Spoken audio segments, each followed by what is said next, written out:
to see identification and proof of legal status. I'm a licensed attorney.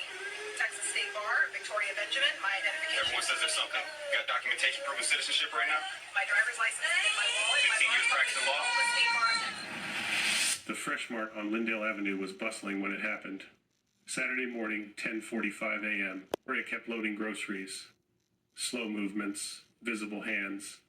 15 years of facing down prosecutors and hostile judges had also taught her that sudden reactions around armed officers ended badly. Palmer's voice cut through the parking lot, noise flat, bureaucratic, rehearsed. Afternoon, Immigration and Customs Enforcement, conducting a compliance check in this area. Need to see identification and proof of legal status. The words carried no inflection. Procedure without thought. Authority without question. Victoria straightened, keeping her hands where they could see them, the bag of bread still in her grip. I'm a licensed attorney, Texas State Bar, Victoria Benjamin. My identification and bar card are in my wallet in the vehicle. She gestured slowly toward the open car door, making sure every movement was deliberate and clear. Palmer didn't move, didn't let her move. Everyone says there's something. Got any documentation on you right now proving citizenship? The way he said it left no room for doubt. He didn't believe her. Victoria felt the familiar heat ignite in her chest, the quiet fury that came from being treated like this in a grocery store parking lot with her children watching.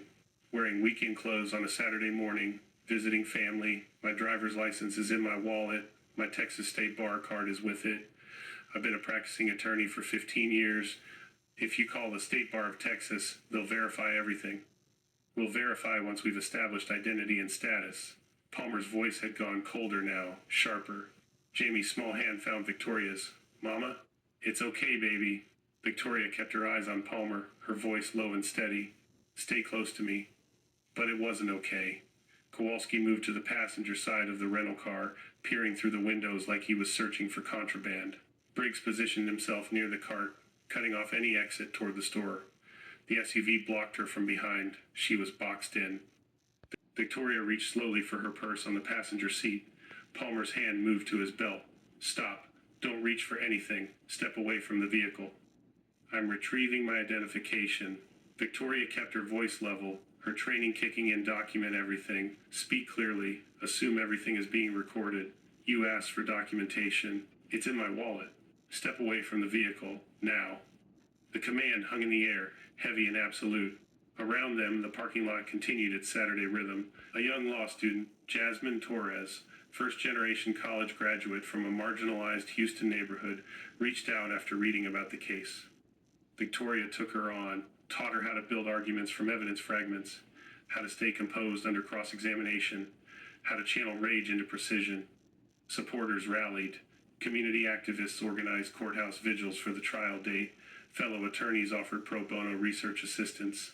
Local news coverage grew into national attention. The case that had started in a grocery store parking lot was becoming a referendum on federal authority and racial profiling. The government made one final settlement offer, $1.2 million, no confidentiality requirement. Victoria considered it for exactly 3 minutes before declining. This isn't about money. This is about making sure they can't do this again. Trial preparation consumed her final weeks. Mock cross-examinations, exhibit organization, witness coordination. Whitfield prepared her for the defense's inevitable attacks that would question her memory of the quota conversation, challenge her emotional state, argue about legal technicalities and qualified immunity. Victoria prepared differently. She reviewed her children's therapy notes, watched the bystander videos until she could recite every word she'd spoken in that parking lot, studied the Fourth Amendment case law until she could cite precedents in her sleep.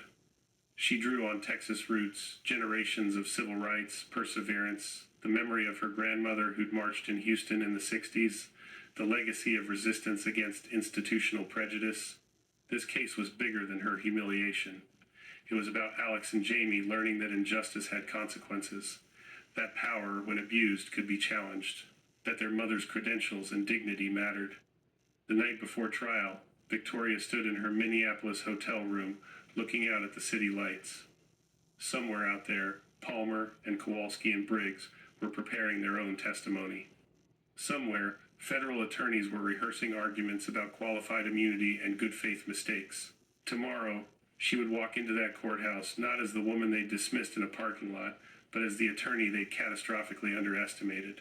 Victoria turned from the window, opened her trial binder one final time, and reviewed her opening statement notes. She was ready.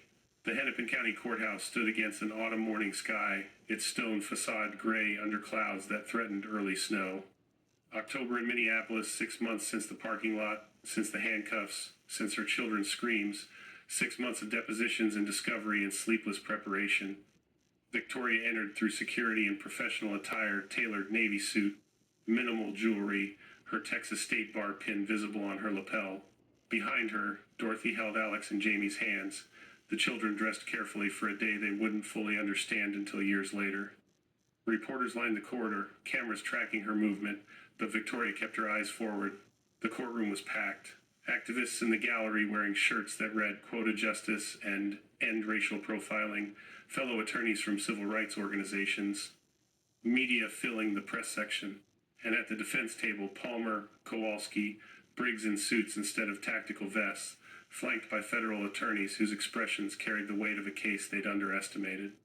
Judge Andrea Thornton, a black woman whose reputation for precision was legendary, took the bench at 9 a.m. The jury, 8 women, 4 men, diverse in age and background, filed in with faces carefully neutral. Whitfield's opening statement was surgical. He presented synchronized footage from 6 angles, body cameras, bystander phones, security cameras from the Fresh Mart. The jury watched Victoria load groceries in real time, watched the agents converge, watched her present identification that was dismissed without verification, watched her children's terror as handcuffs clicked shut, watched her voice remain steady while asserting her rights, citing constitutional protections, identifying herself over and over while being dragged away. The defense argued good faith, routine compliance check, no racial motivation, unfortunate misunderstanding quickly corrected upon proper verification. Agent Palmer testified first, his narrative polished by federal coaching they'd received intelligence about undocumented individuals in that area, had approached Victoria based on behavioral indicators, had followed standard protocol. Whitfield destroyed him on cross-examination. What specific behavioral indicators? Palmer hesitated. General demeanor. Miss Benjamin was loading groceries with her children. Is that suspicious behavior? The jury leaned forward. In the context of our intelligence, Palmer started. What intelligence? Produce it. Whitfield's demand echoed through the courtroom. The defense couldn't. No specific intelligence, no actionable tip, nothing beyond Palmer's assertion that Victoria had looked out of place. Looked out of place? How? Whitfield pressed. Palmer's silence was damning. Victoria's testimony came on day 3. She detailed her career, 15 years of distinguished practice, law school honors, complex cases won through meticulous preparation.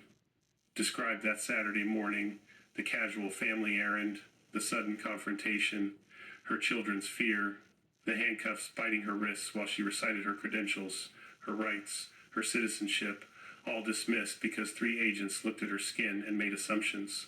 Then she revealed the quota conversation, word for word, exactly as she documented. Palmer's voice saying, 3 this week from this zone. Kowalski's casual agreement about pushing minority neighborhoods for easy numbers. The courtroom went silent.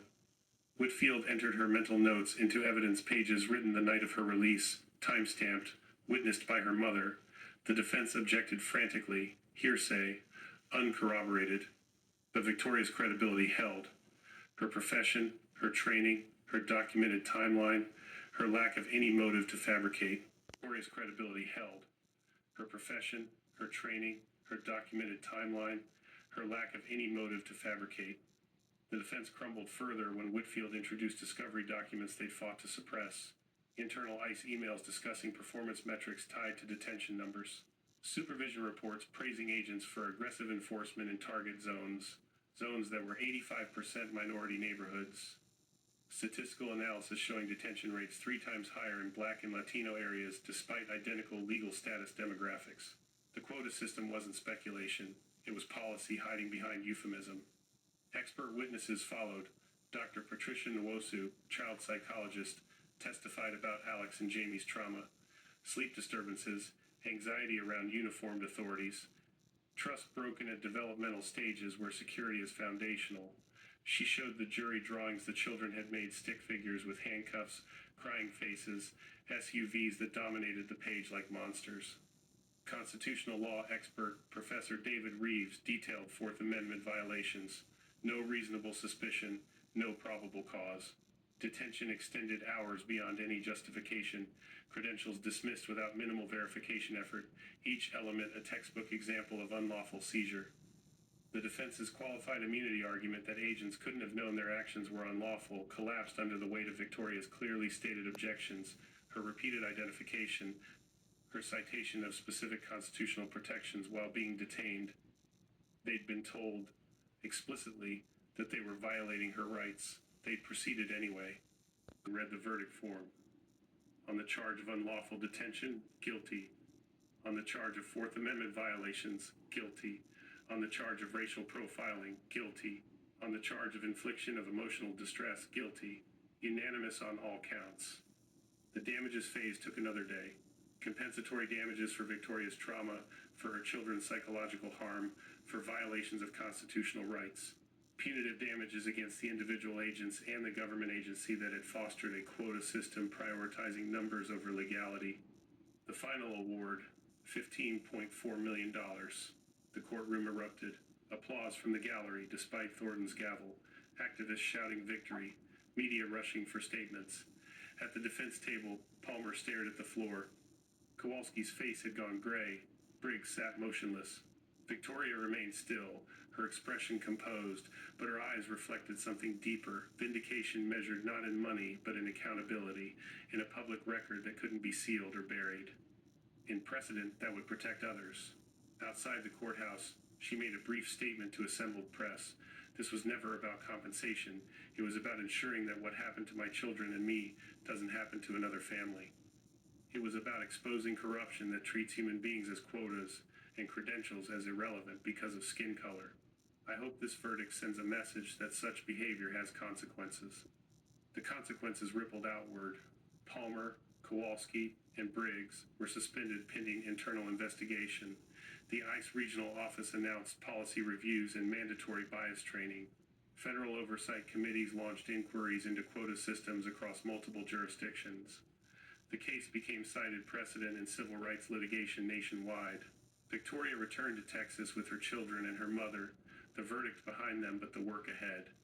She used part of the award to open Benjamin and Associates, a law firm specializing in civil rights violations, racial profiling, unlawful detention cases, pro bono work prioritized. Victims who couldn't afford representation given the same meticulous preparation she'd received. She hired staff carefully. Young attorneys from marginalized backgrounds who understood systemic abuse from personal experience, paralegals who'd faced discrimination, investigators who knew which neighborhoods were targeted and why. The firm became a beacon. Families traveled from across Texas and beyond, bringing stories of traffic stops that escalated without cause, detentions based on appearance, credentials dismissed, rights violated. Victoria took each case personally, building arguments from evidence fragments, teaching her staff to channel rage into precision. She also mentored. Jasmine Torres joined the firm after passing the bar, her first case supervised directly by Victoria. Other law students followed first-generation graduates, immigrants, survivors of the same systems they now fought against. Victoria taught them what her own experience had proven. Underestimated power is the most dangerous kind. Overlooked brilliance is the sharpest weapon. Alex and Jamie grew up watching their mother's purpose. Therapy continued, the nightmares fading gradually, replaced by understanding. By age 10 and 8, they could articulate what had happened to them.